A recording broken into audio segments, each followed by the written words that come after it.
ჩემი კითხვა შეეხება ერთ საკითხს, რომელთან დაკავშირებითაც ძალიან ბევრი ადამიანი, მათ შორის ახალგაზრდების, მათი ოჯახის წევრები წერენ და მეხმიანებიან. ეს არის მოქალაქეობის პროცედურებთან დაკავშირებით ადამიანები, რომლებიც იყვნენ დაბადებული საქართველოში, შემდეგ გარკვეული მიზეზებით დაკარგეს მოქალაქეობა, ხომ არ არის დაგეგმილი თქვენი მხრიდან მოქალაქეობის აღდგენის პროცედურების გამარტივება? ეს ძალიან კარგი სიახლე იქნებოდა ასევე იმასთან დაკავშირებით, რა კუთხითაც საპარლამენტო უმრავლესობის და თქვენი მხარდაჭერით განხორციელდა და დაგეგმილი არის ასევე ცვლილებები მიგრაციასთან, უკანონო მიგრაციის ბრძოლის კუთხით. ვფიქრობ, რომ ეს იქნებოდა მნიშვნელოვანი სიახლე იმ ადამიანებს, ქართველებს, ზოგადად საქართველოში დაბადებულ მოქალაქეებს და მათ შთამომავლებს ჰქონდეთ საშუალება, რომ გამარტივებული პროცედურით აღიდგინონ და მიიღონ საქართველოს მოქალაქეობა. წარმატებებს გისურვებთ თქვენ და მადლობა ყველაფრისთვის, რასაც საქართველოსთვის აკეთებთ. რაც შეეხება ბატონი გიორგი ჩაგვეთაძის შეკითხვას, რომელიც უკავშირდება მოქალაქეობის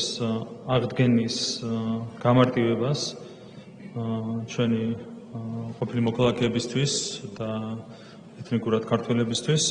შესაბამისი კანონპროექტი პრაქტიკულად უკვე მომზადებულია, სერიოზულად იყო გართულებული შესაბამისი პროცედურები.